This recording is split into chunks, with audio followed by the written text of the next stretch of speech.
Bharatiya Janata party परिवारवाद पर सबसे ज्यादा प्रवचन देती है, लेकिन भारतीय जनता पार्टी ने झारखंड विधानसभा के चुनाव में परिवारवाद का जितना गंदा और घृणित उदाहरण पेश किया है कि जिसका कोई जवाब नहीं है। नमस्कार, हिंद इंडिया न्यूज में आपका स्वागत है। हमारे देश के यशस्वी प्रधानमंत्री श्री नरेंद्र मोदी और पूरी भारतीय जनता पार्टी, न सिर्फ भारतीय जनता पार्टी बल्कि पूरा संघ परिवार परिवारवाद, खानदानवाद, वंशवाद पर खूब हमले बोलता है और इसे राजनीति पर एक तरीके का पाप कलंक बताता है। लेकिन भारतीय जनता पार्टी की अपनी राजनीति की बात कर लें तो परिवारवाद और वंशवाद का जैसा उदाहरण भारतीय जनता पार्टी पेश कर रही है, उसने कांग्रेस और दूसरे क्षेत्रीय दलों को पीछे छोड़ दिया है। झारखंड में विधानसभा के चुनाव चल रहे हैं। दरअसल झारखंड की स्थापना के 24 साल लगभग पूरे हो चुके हैं और अपने इस कार्यकाल के दौरान झारखंड ने कई मुख्यमंत्रियों को देखा और दिलचस्प बात है कि तमाम मुख्यमंत्रियों के परिवारों को भाजपा ने टिकट दिया है। जी हाँ, चाहे वो किसी भी दल के मुख्यमंत्री रहे हों, सबके रिश्तेदारों को भारतीय जनता पार्टी ने टिकट दे दिया है। अब समझिए कि हम आपको उदाहरण देते और बताते हैं कि कैसे भारतीय जनता पार्टी ने झारखंड में परिवारवाद का सबसे कुत्सित और घृणित उदाहरण पेश किया है। दरअसल आपको बता दें कि जब झारखंड की स्थापना हुई तो झारखंड के सबसे पहले मुख्यमंत्री शिबू सोरेन बने थे। अब शिबू सोरेन और हेमंत सोरेन दोनों पिता पुत्र हैं, तो हम दोनों की बात कर लेते हैं।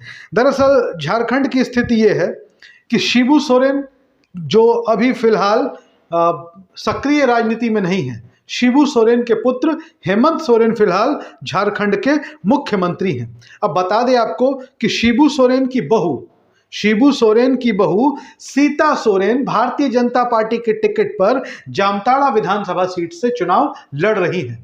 यानी कि झारखंड के पहले और वर्तमान मुख्यमंत्री शिबू सोरेन की बहू और हेमंत सोरेन की भाभी सीता सोरेन, जो पिछले दिनों लोकसभा चुनाव से ठीक पहले भारतीय जनता पार्टी में शामिल हुई थी, वो भारतीय जनता पार्टी के टिकट पर जामताड़ा से चुनाव लड़ रही हैं। यानी कि उनको भारतीय जनता पार्टी ने टिकट दे दिया है। अब बात करते हैं अर्जुन मुंडा की।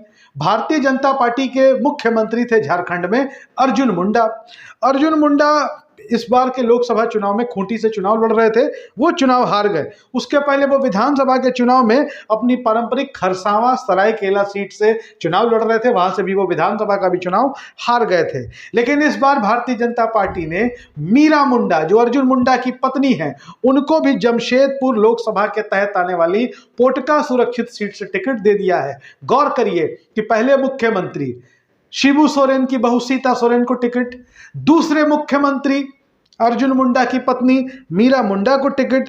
अब एक मुख्यमंत्री मधु कोड़ा भी बने थे, आपको याद होगा, झारखंड में निर्दलीय मुख्यमंत्री बने थे मधु कोड़ा की पत्नी गीता कोड़ा को भी भारतीय जनता पार्टी ने टिकट दे दिया है जगन्नाथपुर सीट से। और आपको बता दें कि गीता कोड़ा को लोकसभा का भी टिकट मिला था, लेकिन वह चुनाव हार गई थी। इसके बाद भाजपा के एक और मुख्यमंत्री थे रघुवर दास इस समय ओडिशा के राज्यपाल है। रघुवर दास चर्चा में इसलिए भी आए कि वो अपनी सीट से विधानसभा का चुनाव हार गए थे। सरयू राय ने उन्हें चुनाव हरा दिया था। अब आपको बता दें कि एक तरफ वो गवर्नर हैं, राज्यपाल हैं ओडिशा के, और इसके बावजूद उनकी बहू पूर्णिमा दास को भी भारतीय जनता पार्टी ने टिकट दे दिया है। फिर चंपई सोरेन आते हैं। आपको याद होगा हेमंत सोरेन जेल गए थे और हेमंत सोरेन के जेल जाने की स्थिति में चंपई सोरेन को हेमंत सोरेन ने अपनी जगह मुख्यमंत्री बना दिया था। और सरायकेला सीट जो उनकी भारतीय जनता पार्टी के टिकट से वो चूंकि चुनाव लड़ रहे हैं, आपको बता दें कि बाबूलाल सोरेन, चंपई सोरेन को तो टिकट मिला ही है, चंपई सोरेन के पुत्र बाबूलाल सोरेन को घाटशिला से टिकट दे दिया गया है। यानी कि पिता और पुत्र दोनों एक साथ भारतीय जनता पार्टी के टिकट पर चुनाव लड़ रहे हैं। दो पूर्व मुख्यमंत्री खुद चुनाव लड़ रहे हैं और बाकियों के परिवार के सदस्य भारतीय जनता पार्टी के टिकट पर चुनाव लड़ रहे हैं। तो दिलचस्प कहानी है झारखंड की, मजा लीजिए राजनीति का, और खास तौर पर भारतीय जनता पार्टी के परिवारवाद।